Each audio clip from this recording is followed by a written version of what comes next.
I recently covered the involvement of Scotland's northeast in transatlantic slavery, but today I want to reveal more of what went on in the area to find out Scotland's own hidden slave coast. If you're interested in the people, places and events in Scottish history, then click the subscribe button at the bottom right of the screen and hit the notification bell to be told when I upload new videos. In the meantime, let me tell you a story. I want to tell you a story of transatlantic skullduggery, of people pressed into servitude. I want to tell you about a trade that would surprise most of you and appall the rest. Ultimately, the story can be found in a book. It's called Indian Peter. But first, we need to look at the context, and for that, I need to take you back to the newly forming Americas via 18th century Aberdeen.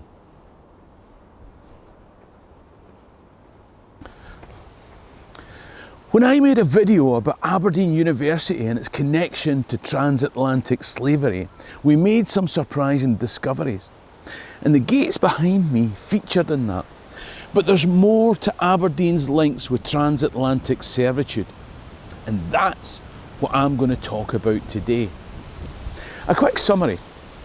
In December 1606, a ship sailed from England with intention to establish its first colony in the Americas. In 1607, 104 men and boys established a fort and named it Jamestown, after their Scottish king. The next 5 years brought challenges, up and down relationships with the locals, deaths, starvation, eaten corpses and relief from home, until in 1612 they started tobacco farming. In 1620 the Pilgrim Fathers made their journey across that same ocean, and the folks at Jamestown first brought people into servitude to plant, grow, maintain and harvest that tobacco. Some were black Africans, and some of them were white Europeans. Many decades later, Scotland and England had amalgamated, the colonies had grown, and Pennsylvania was one of the 13 rebellious colonies that called themselves the United States of America. Now, bearing in mind that it was a state set up by Quakers seeking peace, equality, freedom of religion and all that honourable stuff, if you look at the study of advertisements for runaway slaves in the Pennsylvania Gazette 1795 to 1796, you'll find adverts for runaway trades apprentices, runaway indentured Europeans, and of course, runaway black or mulatto slaves, all tied in various ways to their masters. There would also be people transported for making the wrong political or legal choices at home. What a melting pot. Now, the story and treatment of these different groups was very different. But that's not what this video is about. Our story is really about one young Scotsman. A leading historian of colonial indentured servitude estimated that between a half and 2/3 of all white immigrants to the British colonies between the Puritan migration and the Revolution, rebellion, came under indenture. Why did they come? Some wanted a new life but couldn't afford the fare. Here was a route. And after a 7-year stint, sometimes less, as somebody's servant in the new world, you'd be free. Here, you might be technically free and yet in servitude for the rest of your life. Is it really any different in the new world today? The point is that some volunteered eagerly, but that didn't fill the plantation owner's demand for servants, the ship's captain's need for cargo, or the local merchant's demand for profits. And so local merchants and ship's captains would employ all sorts of methods of meeting quotas. Promises of well-paid work, good weather, beaches and palm trees. send round a piper to lure folks in. Music not your thing? Prostitutes to set a honey trap? Or easier still, tak a drink? It's on me! One more for the road and I'll get you home. I just need to pop into the magistrate along the way. You see, indentured persons would be of no value in the Americas unless a magistrate had confirmed their indenture. Officially, each person that appeared in front of a magistrate was asked if they were signing indentures willingly. And if the person said no, the magistrate was duty bound to declare the contract void. But what if the magistrates were in league with the merchants? It's the magistrate. He wouldn't let you sign anything that wasn't bona fide, would he? You think that magistrates being in league with dodgy press gangs who plied you with drinks bad? You're going to hate the next bit. So what if the lure of free passage, a better life, sexual gratification, or a sore head caused by a drink or a cosh the night before didn't lure healthy, strapping men and women into the magistrate's office? They tell me Bon Accord was a secret password used by Robert the Bruce and his men when they laid waste to Aberdeen Castle. It's become a name associated with Aberdeen and its history generally. Now, the book of Bon Accord says at this time, the inhabitants of the neighbourhood dared not send their children into town and even trembled lest they should be snatched away from their homes. For in all parts of the country, emissaries were abroad.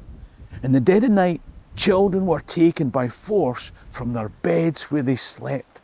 And the remote valleys of the Highlands, 50 miles distant from the city, were infested by ruffians who hunted their prey as beasts of the chase. This story is about one of those hunted children. Old Meldrum is a quaint town about 18 miles outside Aberdeen, where one spring day in 1741, William Jameson arrived home to find that his 11-year-old son had disappeared. A neighbour said that they'd seen him and another boy heading south to Aberdeen with a servant of a local merchant known as Bonnie John. The merchant, Bonnie John, whose real name was John Burnett, was known to be involved in the indentured servant trade. And so Jameson raced to Aberdeen to find him. The merchant said that he couldn't know the identity of all the boys that he had under contract. But whatever the identity, a bond was a bond. In the environment of the time and with the magistrates of the town, the fact that the child was too young to consent to a contract would make little difference. The question was, where was the boy? Boys and girls waiting until a full cargo was ready for transportation were held in a place called the barn. The ruined gable end of that is still visible to this day. One visitor in Aberdeen in 1740 was encouraged to go to a barn to see where the country boys were being sent to Philadelphia. He tells how when they went to a place called the Green, he heard music and a great noise, but refused to go inside, worried that he himself might be unwillingly tricked to his own voyage to the Americas. Now, the Green wasn't like a park or something like that. It was part of a wider area of town that ran from St Nicholas Kirk and Cemetery down the slope before Union Street was conceived, and it ran towards the merchant quarter near the quay. That's the area of town behind me. And the old road that runs out of Aberdeen runs in that direction. Now, in a court case years later, Robert Thompson, a town clerk of Aberdeen, claimed that he knew nothing about the trade of boys and girls, but he did recall that there was once in a place called the Green, and he saw a parcel of people in a barn and a merry piper, but abducted children were held in other places too, like the toll booth. Let me say that again. The toll booth. Like the place where the authorities put criminals. Do you see my point? Kidnappers aren't supposed to store children in the toll booth. Criminals who kidnap children are meant to be stored in the toll booth by the magistrates. Aberdeen townsfolk well knew about this barn near the green. They knew that boys and girls were held there before transportation to the Americas. Little attempt was made to hide the trade. The magistrates were complicit and the townsfolk compliant. William Jameson heard that some of the barn boys were often taken to the shore for fresh air and exercise. When he got to the shore, he saw around 60 boys playing youthful games under the close supervision of one of Bonnie John's brutish, horsewhip-wielding henchmen. Jameson saw his son and called out to him. The boy saw his father and said that he wanted to come home but wasn't allowed. The guard saw them both and reinforced the point with his whip. He grabbed the lad by the shoulder and dragged him off into the group as the bleating hordes huddled and hurried under the cracking bullwhip. And the angry shepherd drove them through the streets with William Jameson in pursuit. Jameson begged to speak to his son, and the man promised that in due course. But when they got to the barn, the lambs were locked securely inside. The drover pocketed the key as the distraught father was denied access. Having found his son, William Jameson now searched out legal help that would bring him home. But he was told that applications to the magistrates would be in vain because the pocket that retained the key was the same one into which their own hands dipped, along with Bonnie John Burnett. Anyone who complained was told that if they weren't happy, a place in the ship could always be found for them. As Jameson sought help in vain, news came that his son was aboard a ship bound for Maryland, but he wasn't giving up. If he couldn't get justice in Aberdeen, he'd seek it outside. He went all the way to Edinburgh and obtained a summons against John Burnett, but no Aberdeen magistrate would execute it. He finally found a messenger from Old Meldrum to serve the paper. Haddo House was the home of Lord Aberdeen. He was the local landowner on whose land Jameson farmed. Burnett contacted him because of course he did. Jameson was ordered to an audience with a nobleman at his home. Who's sitting there but John Burnett? During the meeting, it was agreed that the merchant would give his bond to bring Jameson's son back to him within 12 months or pay a penalty of £50 sterling. Lord Aberdeen gave his assurances that he would enforce the agreement. But the son was never restored and the bond was never paid. Before anything could be done, Lord Aberdeen died. William Jameson was enlisted in the army and posted to Flanders, where Britain was fighting the French. While he was there, Bonnie Prince Charlie landed, raised his standard at Glenfinnan, marched his Highland clansmen to Derby and back, and watched them bleed at Culloden. By the time Jameson got back to Scotland, John Burnett had been bankrupted and left the country.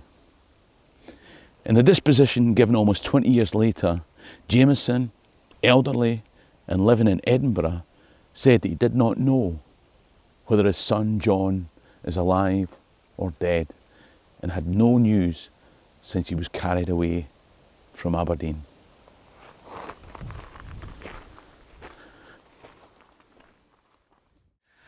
Now you know the background to the criminal side of indentured servitude in Aberdeen, you're ready for the story of Indian Peter.